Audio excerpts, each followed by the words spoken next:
Hi there, my name is Molly Hollabaugh. Hi, I'm Martha Huggins. We are working on a tile for Zentangle Project Pack number 7. Today we're working on a gray Zendala, and we have a really fun tile for you guys. I am going to start working directly with the pens. We're going to not use the graphite pencil for a string, and I'm going to use the darker blue PN pen. I think it's a blue-black. It's very blue-black. And I'm going to do this interesting shape in the middle of our tile, which is going to be the beginning of an organic star, if you will. And this shape very much resembles a ding splat, if you're familiar with that, except it has no loops. Very ding splatty, I think. Yeah. I have 6 points here, but anywhere between 5 and 7 points will be perfect. So I'm going to now put a point, what I imagine is sort of equal distant between one section, and create a cone. And I'm going to work my way around the Zendala, putting my point first, and then I have something to land on. Makes it a little easier. And so now you can see that we have this really fun, organic looking star. It's very festive even. I love it. I like that it's a little wonky too. Yeah. And it just has a lot of life. So I'm going to put my PN down and pick up the lighter blue 01 micron that we have. Still like a vibrant blue. Yeah, and I'm going to be doing some Hollabaugh in the middle. And I like to warm up with something that's very familiar, kind of get my pen, relaxed in my hand. To change it up a little bit, I'm going to add a third band to this Hollabaugh. Nice and close auras. But to make it even a little bit different, I grab that PN and I'm going to weight that third band. The one on the right is the one I'm weighting. I'm sort of taking my time and adding some ink, that darker blue ink, to create just a different look. We think Hollabaugh is straight lines and there's not many variations, but this is kind of a fun way. So you're switching back and forth to those two pens. That's kind of a cool effect. I like Exactly. I'm grabbing that lighter blue pen now. I'm going to do my next band that I draw behind the first one. And I do 3 bands aura'd together. And this is Zentangle, so if you accidentally pick up the wrong pen, it's not really that It's big a really deal. true. And you could use the light blue pen for that weighting, and that would be beautiful too. I just thought it would be fun to start kind of mixing the tones within the tangle itself. Yeah, I really like the effect of that. Super pretty. Yeah. So you can work your way through this whole center area.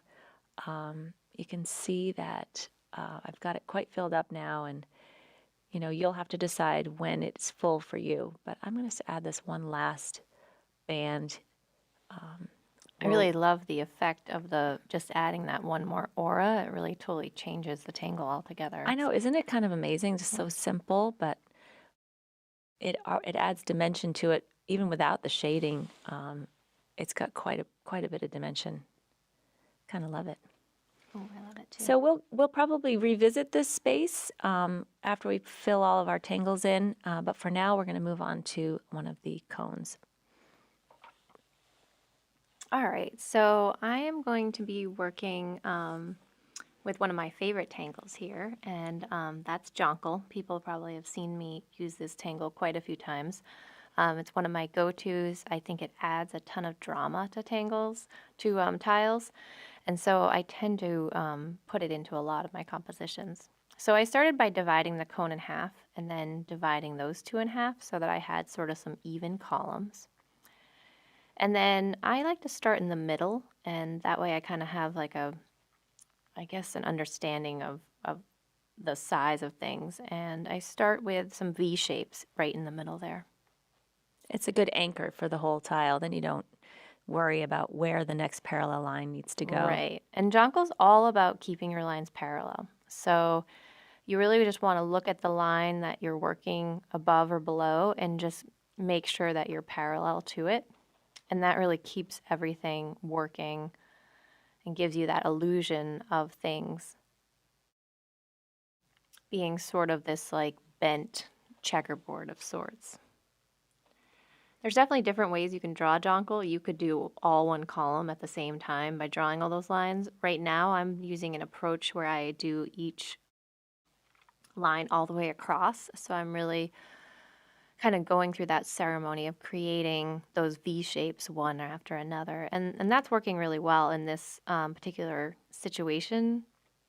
I also like I said earlier, starting in the middle instead of starting at the top where you can kind of barely see what's happening. If you start in the middle, you can kind of get your understanding for the tangle, and then when the string leads you in a different direction, you can kind of fudge it in different ways. So I think that's a smart thing to do, especially when you're dealing with an unusual shape like this triangle, is to start in the broadest area where it looks most like itself, and then it can adapt to the tighter angles. right. And honestly, with jonquil, I always like when I'm finished with this first step of just adding the straight lines, I'm always like, oh, that looks really cool, just like that.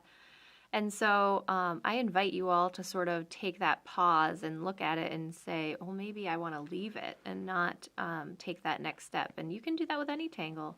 If you like the more minimal look or you want to just leave that space in the composition and not have something so inky, that's definitely an option. I am, in case I didn't say that earlier, using the lighter blue pen, and I'm going to use that to ink in these spaces right now as well. But, you know, with any of these spaces, you could choose a different pen. There's no reason why one is better than the other. It's just, you know, choosing one and seeing how that works into your composition. Yeah, the two blue inks are so complementary that there really is no mistake that you could make in this part of the tile. So when I start to fill in jonquil, I like to do one column at a time. And right now you can see I filled in every other band. And the trick with the next column is to really focus and start to fill in the opposite stripes. And usually you just have to pause to make sure you're filling in the right one so that they have this sort of checkered look. Yeah, I mean, sometimes even holding it at arm's length, we love to do that in Zentangle. It gives you a minute to appreciate and see things from a little bit of a different perspective in case you didn't see it when it was up close. And like with any tangle, if you fill in the wrong space, don't worry about it because there's always a way to create something new from it and kind of go with it. So now I'm going to go back with the darker PN, and I'm going to work with a spiral. And I love spirals. They're so adaptive to their environments, right? We're going to squish this kind of oversized spiral right into this cone, imagining where it might go behind if it could. And we're going to kind of start now with the lighter blue pen, that more royal blue color. And if you'd like to watch me, I'm going to create some bands around this spiral. I want to leave enough space here to play with, so don't put them too close together, maybe about a pen width apart. Sometimes, you know, it's a good idea to think about working larger than you might think because it's always so much fun to fill back in those spaces left behind. So I'm worked my way around the spiral with the lighter blue pen. And then we're going to add some drama to this once we finish. Again, sometimes these look good like when they're sort of like half filled.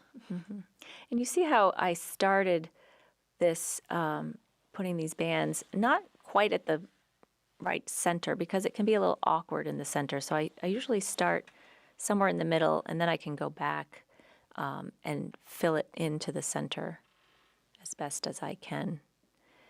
And even though on the other bands it looks like almost a square shape, you get kind of down to a funny shape in the middle, but you just sort of work with what you have.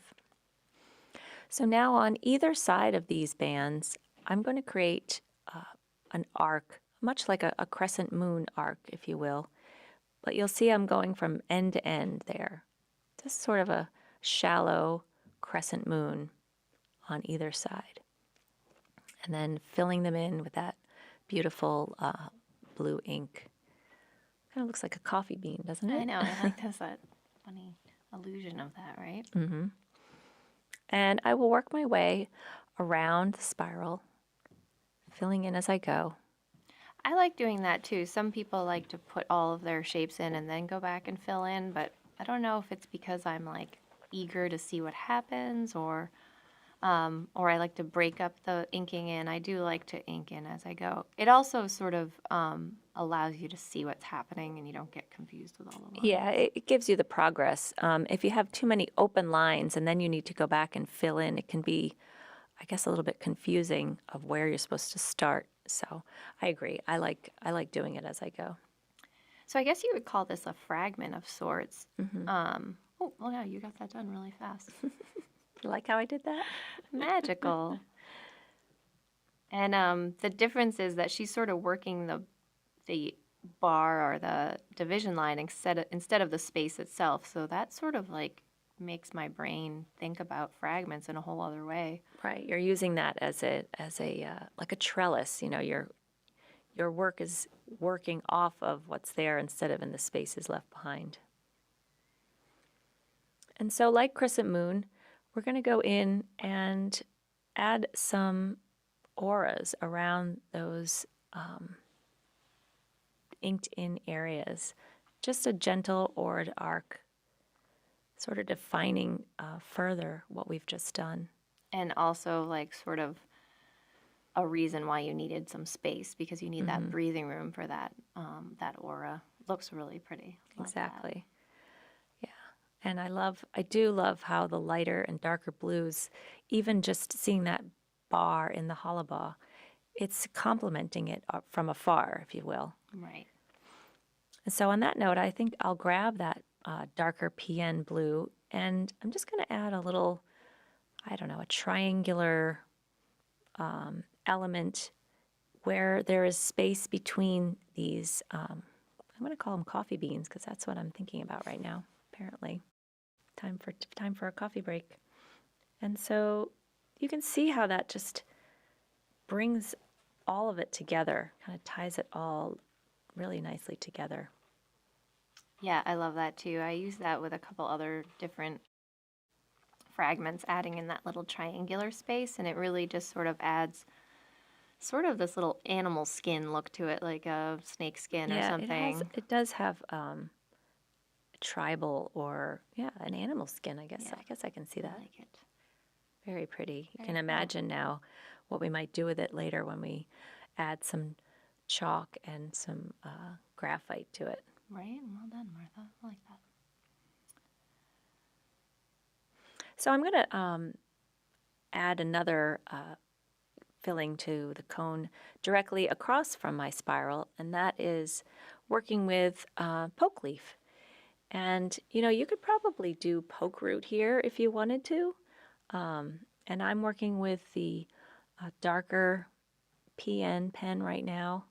Again, I leave that up to you, whichever blue you'd like to use. But I'm going to have this poke leaf, these poke leaves start to grow from the bottom where the hollow is, and just organically fill the space, which poke leaf has a lot of ability to do. It can kind of morph and bend and grow where the open spaces are. I love poke leaf. I actually used to hate it too, which is funny. When I was early on in Zentangle, I'd always just couldn't get it right. But then I figured out like sort of my style with it, and then I realized it's this fun tangle that sort of nestles into itself, and I love the way it fills space, and it has these kind of pretty heart-shaped leaves. And Well, really, I mean, I don't do it the same way you do or how Mom does it, or and that's what's kind of fun about it is that each one of us has a little personality to our leaves that we draw. So you can see there's, some background spaces that are left, and so I might just go in there and I don't know, add some fill behind these leaves. I was thinking that where this stem pierces the leaf, that I might just embellish that a little bit, maybe weight it a little bit just to have it stand out a little. That's a cool touch. I like that. I Yeah. might use that. And so, yeah, with a lighter blue pen now, I think I'll just fill in those interstices. I do love that word because now I don't know any other word that would actually define that define that area. But it kind of makes all the leaves pop and bring them to the front.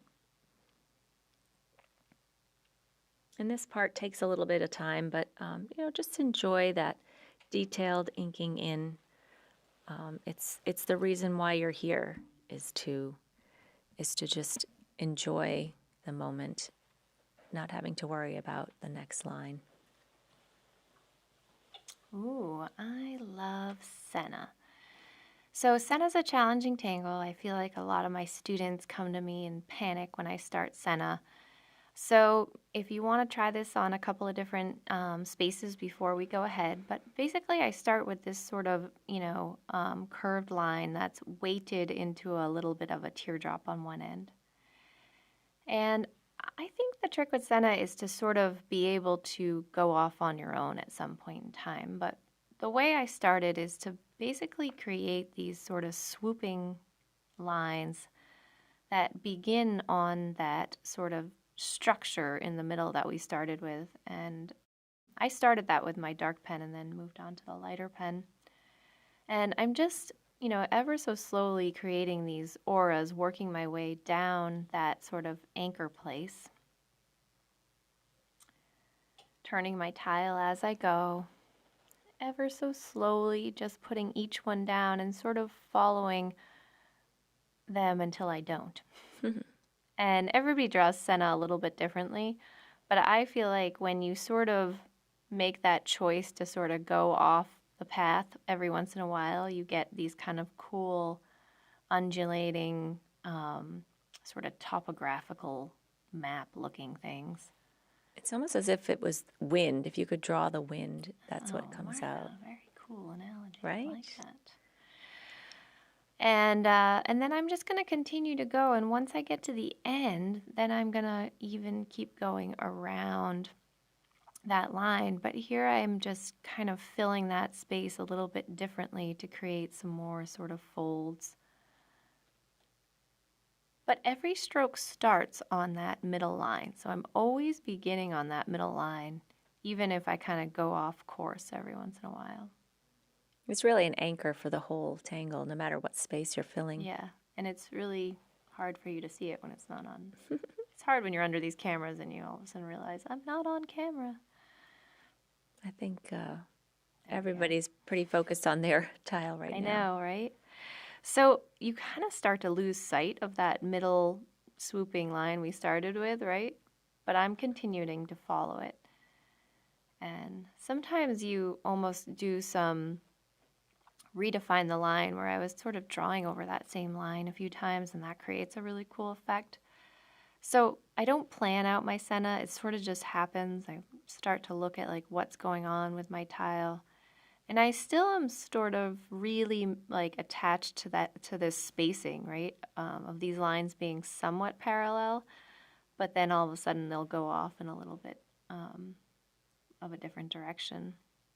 I love how that one line just connected like it was part of the hollaba on the other side, just Right? going right through. Oh, Love how yeah. that happens. Accident. And I'm just going to continue to fill the space using that center, that original little swooping line we put down is that's still my guide. And now I'm filling the space, to meet up with those other lines to kind of see what happens. And you get these folding and overlapping and sort of unexpected little things that occur. Oh, one more line to kind of fill that space. I'm pretty sure that your tile doesn't look anything like that because there's no way you could mimic what just happened. So I Right, think which that's the is best good. part. Yeah. Yeah. And honestly, take your time with Senna. It's a fun one. Off to another cone shape, and I'm going to work with floors, and you'll have to watch just for a minute because I'm not going to do it the way that we're usually doing it. I'm going to divide this cone into columns at first with these parallel bands.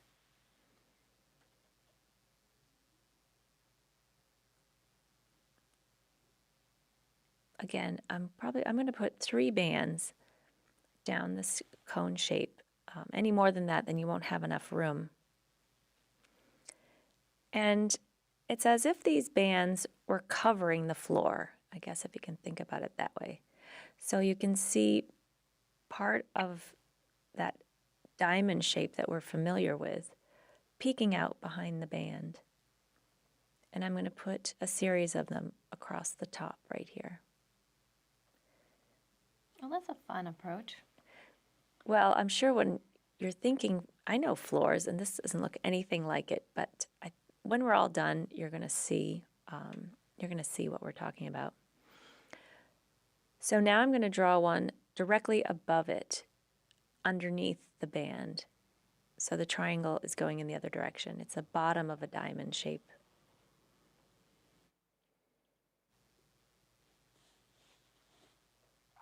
And filling them in as I go, again, so I can sort of monitor the progress and not get confused about what's supposed to be filled in and what's not.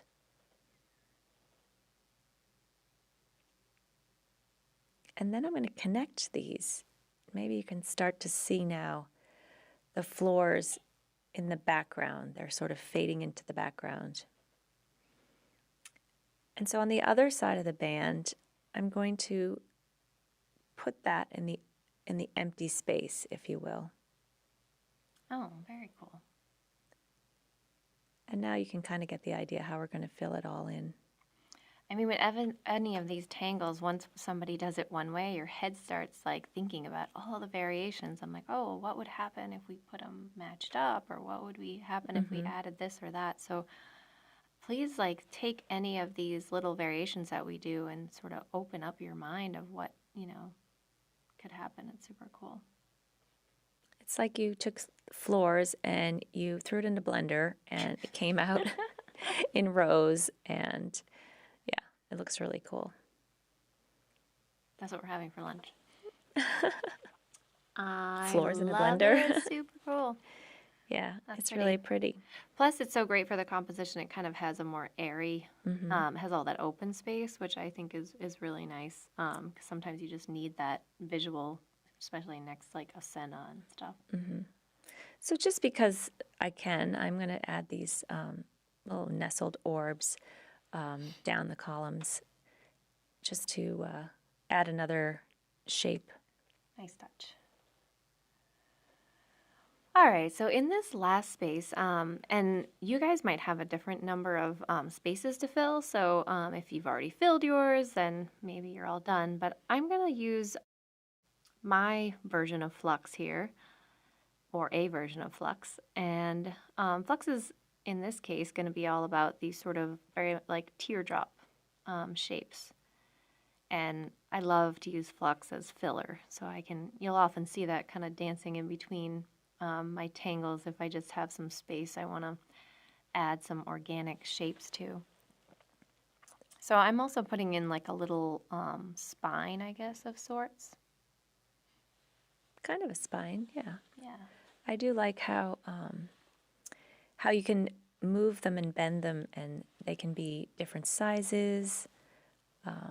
They really can adapt to any environment. Yeah, I think they're beautiful, and it's kind of a sort of a fun way to add almost like foliage, right? Yeah, and I love how you have them growing from the corners instead of just all in one direction.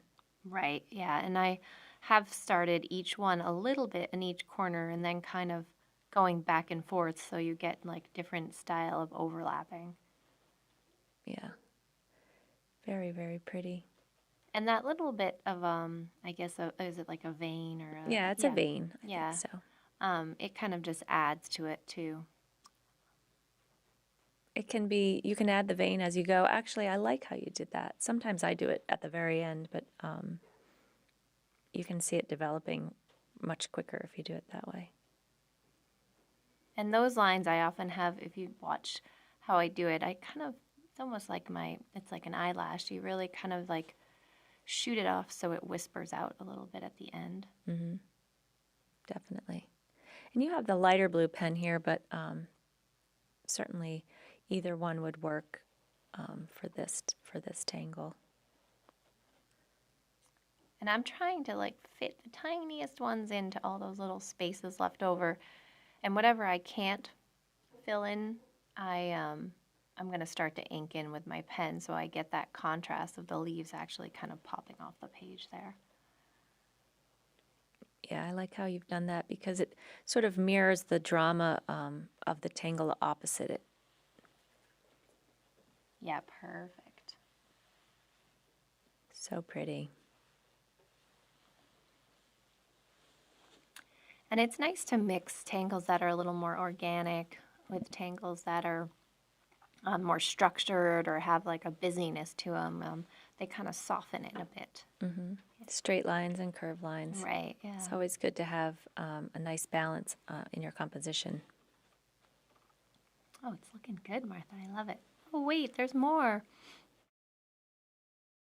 Why not add another layer? So with the pencil this time, I am going to add another layer of these points that kind of falls in between, and this is going to add a little bit of depth to our star. I guess it's optional. If you were really happy with the way it looked, the simplicity of the other one, you could just leave it. Absolutely. But I think this is quite nice, and it offers a little bit of interest. And while we did a different tangle in each one of our sort of featured step points, we are going to actually just repeat the same tangle in these sort of background points. And I love the idea in compositions of marrying consistency with inconsistency. It's like it's a nice composition. Playing with a tangle called Perk here, and I'm starting a little bit like the way Martha did with her floors, where she's kind of putting these little bands, but mine's are a lot more, what's the word we used to use? Voluptuous? Maybe. They're curvier. They're Curvy? curvier. Yeah, so it kind of hooks over that point. And they're a little narrower than the bands I used. Yeah, it's like an S shape, and it's a little, sometimes I like to like sort of do it a few times somewhere else to sort of get my pen stroke It's a right. backward S. Oh, right. Yeah. Pretty Get sure. things backwards a lot.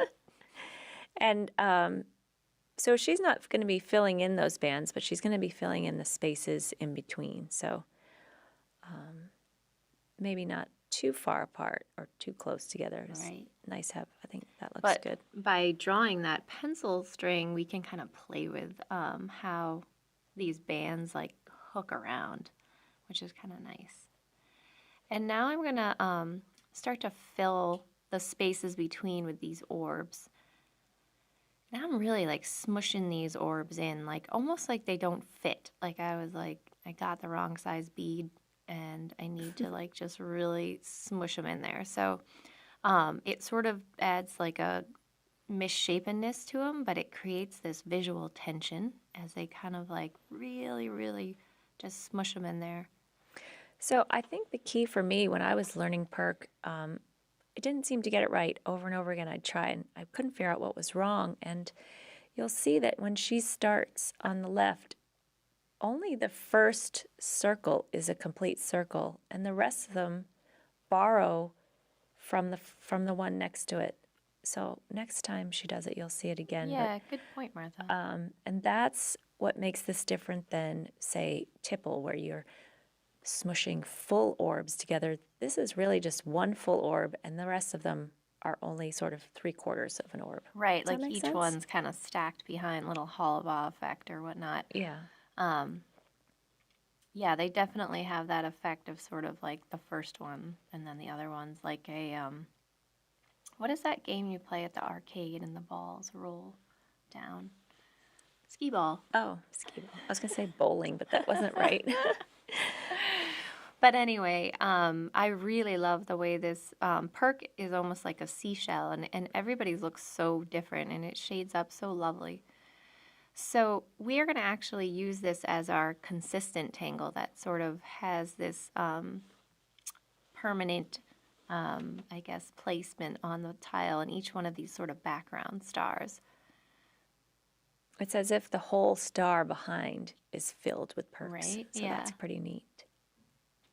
And I really like to go back in and what my mom calls adding love and going back and filling in.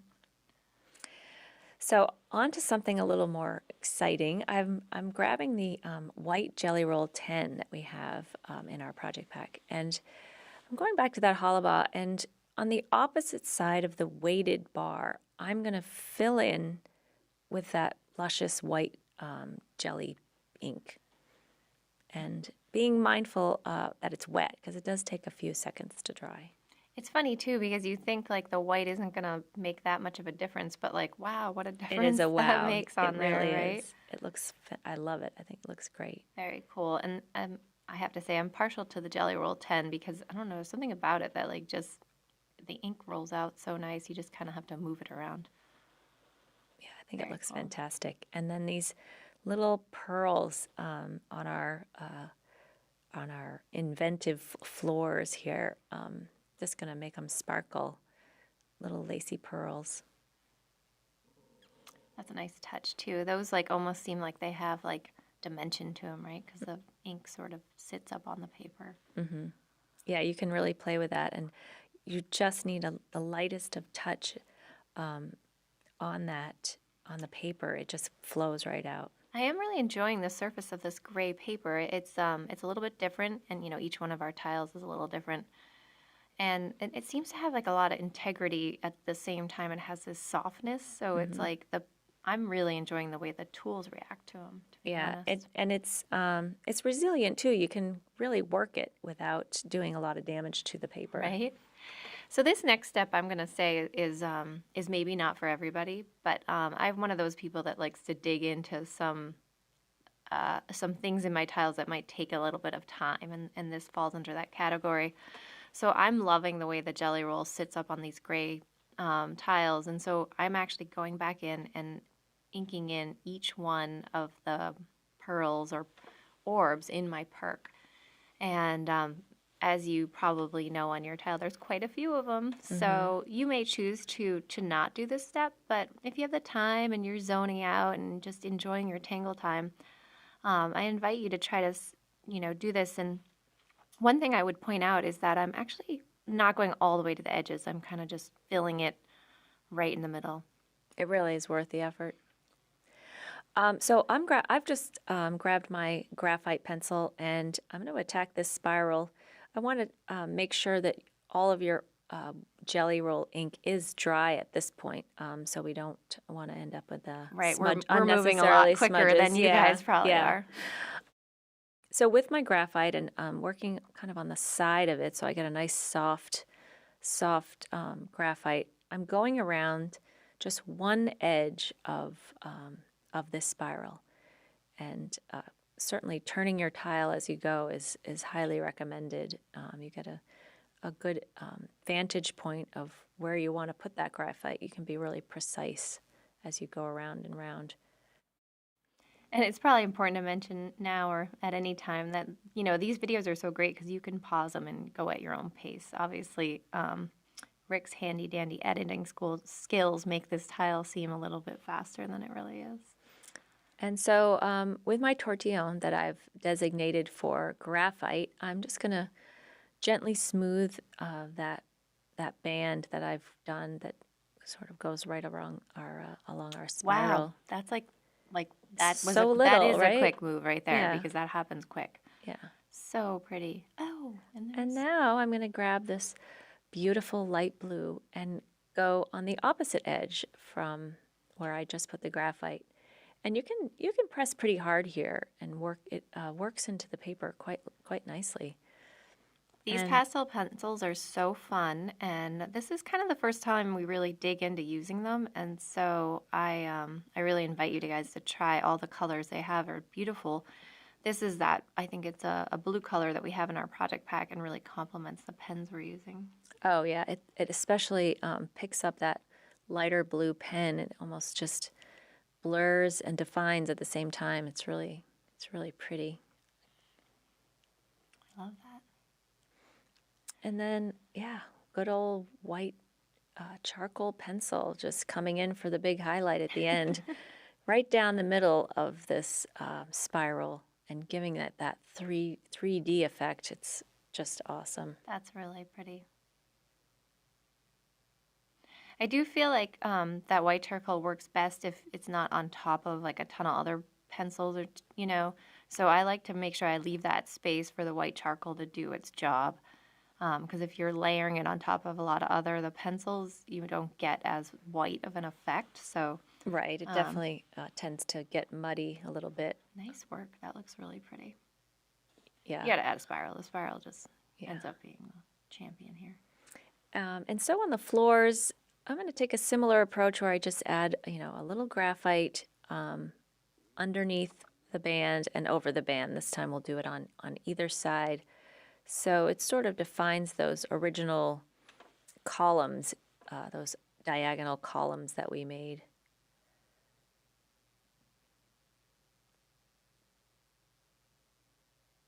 Again, I was like saying, I knew that open space was going to be nice in the composition. It looks really great there. Don't be afraid of leaving space. It really does sort of complement all the work you do with your other tangles. Yeah, we often say this in our classes that Molly and I, when we teach together, is have have faith in this process that it's not going to have that wow factor the minute you put your pen to paper. There's many layers and many opportunities that you haven't even thought of yet that will be presented as you go. So leaving room for those opportunities and surprises, is part of the magic here. Yeah, that looks super good. Love that. So I'm just smoothing that graphite gently and don't have to go too crazy when you're on top of the blue ink. But Right. This tile particularly is a time investment and has a ton of layers. And so Martha was right in saying how much you need to sort of just trust that process. so that one area where we didn't put any graphite is just screaming for some white highlights. And so just adding just a stripe of white charcoal here. Right? So pretty. I love the dimensions that the light and dark can add. Yeah, sometimes feel like the white charcoal pencil is like one of the best things that's ever happened It's to my, it's pretty my great. Zentangle life. And we've given you a tortillon to use if you want to work it into the paper, but you don't really need it. It kind of stands on its own. Yeah, sometimes I kind of like buff it in with the pencil itself. So I'm adding some graphite here, and I'm really sort of reworking that original line that I put down. And then I'm going to put some emphasis on the edge that sort of is in the center, and then maybe a little bit towards the point. And I am very heavy-handed with my graphite. I like a lot of drama. I'm careful not to cover the whole space, but I like the sort of intenseness of having that dark, sort of almost blackness going and fading into a lighter gray color. So I think that comes with experience. As a new tangler myself, I was timid with my graphite, but as I got a little bit more courageous, I would just start really putting it down, and it's so complimentary. It's so worth it. So I'm going over some of that graphite with the blue just for some interest. It's kind of like a curious color there. It's almost like, is there blue in there? Yeah. And it kind of glistens. Blues to grays, yeah, it's beautiful. It's really subtle and quite beautiful.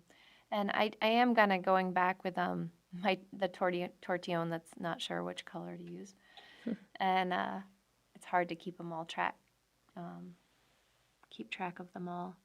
And then I'm gonna go back with my white pencil and sort of choose some places to some curves maybe or some spaces that are left white to kind of add some highlights.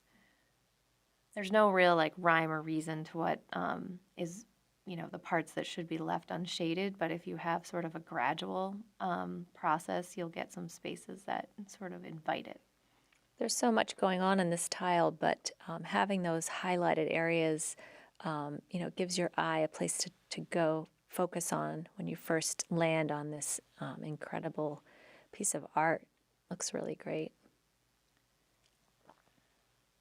Very cool. That's a fun tangle. Oh, and then a little more graphite. Like always, going back and forth and seeing where you need, what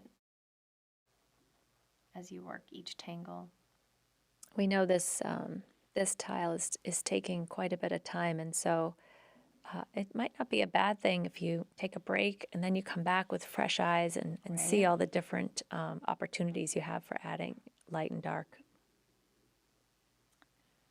So I'm working my jonquil here now, and what's fun about jonquil, and you can shade it so many different ways, creating different optical illusions. Right now, I'm just choosing to begin by sort of adding darkness around the edges.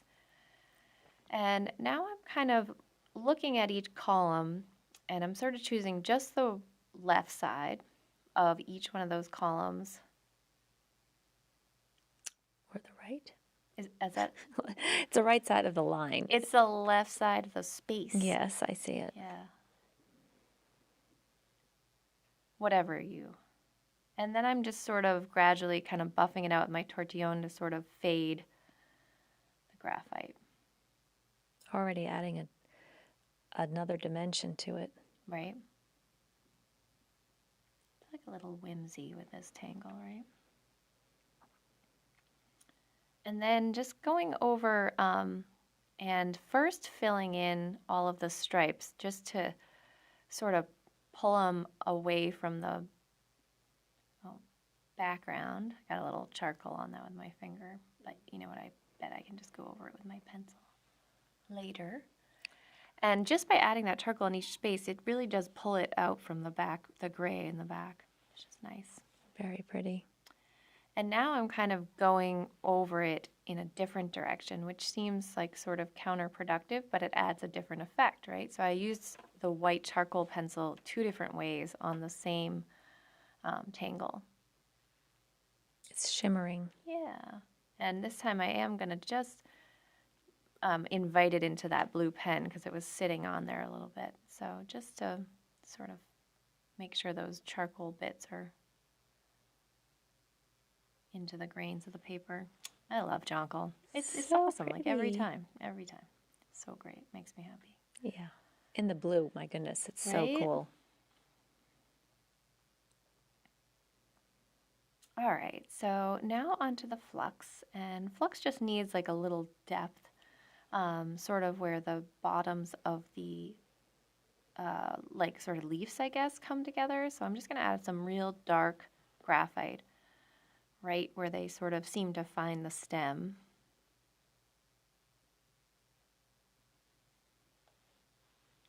Go there all the way around and just sort of gently inviting the graphite into each leaf and softly seeing how it fades into no shading at all. And then going back with the charcoal pencil and just adding a little highlight at the top. Again, just to sort of give each leaf a little bit of its own presence. So Love pretty. that. Yeah, it's pretty. And it really does change the way it looks just by adding that charcoal. And I'm just kind of adding a little shadow on the outside here just to kind of define that cone shape. Gorgeous. So with my poke leaf, again, number of ways that you could approach it, and I think I'm just going to treat this as a full-on, like a textural tangle. So, imagining that this cone is just kind of floating on its own, and I'm highlighting the edges on purpose. So I'm going around the edges with my graphite and gently working it into the paper.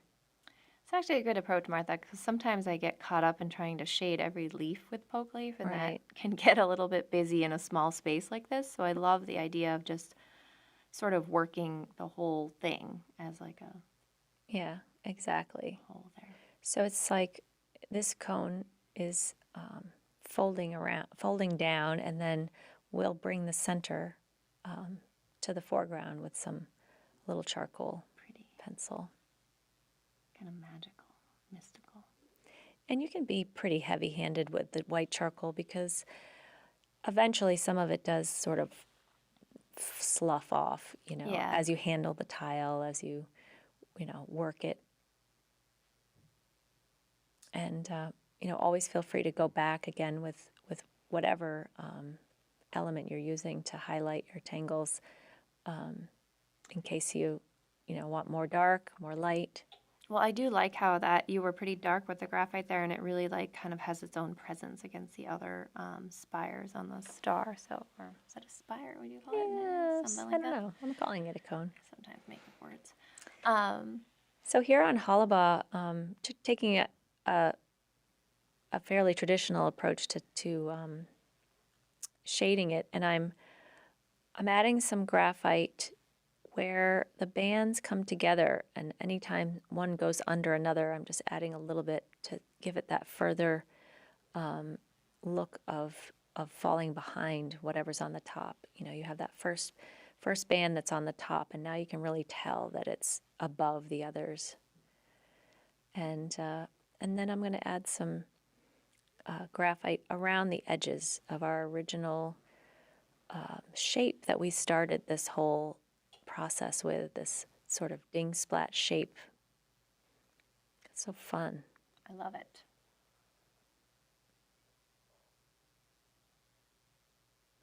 And this gray paper, I know we've said it earlier, but I do really love how it accepts the graphite and accepts the white charcoal. And accepts a lot of layers because Yeah. we're putting down a lot of layers here. So another cool effect I've been playing with lately is putting graphite over the jelly roll. It's kind of this funny approach, and it sort of sits on top of it, and then once you use the tortillon, it almost like gets this burnished, shiny look to it. And to me, it almost looks like I got like an applique and put it on top of my tile. And I think it's kind of interesting and fun. And so I've been playing with it a lot lately. And I'm going to do that with this park here, is just putting graphite on the edges and then going back in with my tortillon. And you will notice how different it is putting the graphite down on top of the gel pen. It's like you're not really working on paper anymore. You're working on top of this gel ink. So very different approach. And I'm playing with like just adding a little of that blue too. It's kind of subtle, but it sort of just makes it look like an icy It white. does look like something icy. So this final step here is to just go back with the darker blue, and this is an optional step, of course, and just define that original line. Just really make it purposeful. Make it, What a change that does, though, just like going back and doing it again. We've added so much ink and pencil to this tile that just by our hands sort of rubbing over it, you lose that intensity. And I love this kind of step of going back and adding love to your lines. it's kind of a cool full circle of ending where you started. Right, and it's a nice ceremony too, where you're kind of, putting in those finishing touches and sculpting your lines and sort of maybe reflecting a little bit on the process, bringing back some of those first strokes you put down. Yeah, I think it's can be very powerful, as you said, to redraw a line that you drew at another time. You're drawing on your lines here, and how do they feel different? This time from the last. You can see I'm just kind of adding a little bit of a rounding where these corners come together, just softening it a little bit, giving it a little bit of character. Kind of some shadow, right? Like almost like it's into the corners here. And you can also, it's a great way to, revisiting an old line is a way to maybe, I don't want to say perfect, but make it better than you originally drew it. Sculpt it, right? Sculpt it, You're yeah. sort of like playing with it a little bit, forming it. I do it constantly. If you watch me draw, I'm like always going back and sort of redrawing and reworking it. And I'm going to maybe just on a few of these corners on the halaba, just sort of seemed to be the right thing to do. It's almost as if I didn't do any dusting in my house for a while, and there's things starting to collect in the corners. But in this case, I think it's a positive thing. I'm going to say that now when I go home to my husband. Just It some rounding. It adds character. It's really just adds character to the corners of It's the room. not dust. It's just a little rounding in the corners of the living room floor. That might be the best thing we said all day.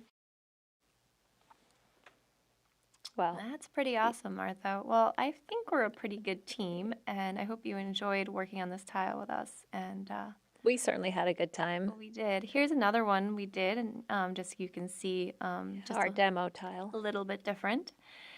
And we've worked this same idea with a couple of different classes on some Renaissance tiles. And once you have this sort of string down, you can put so many different things in there. So It's actually a really fun trick. yeah, I hope you guys explore it some, and we can't wait to see what you do. So share it with us on the Mosaic app, and we'll see you again soon. Thanks for joining us. Bye. Bye-bye.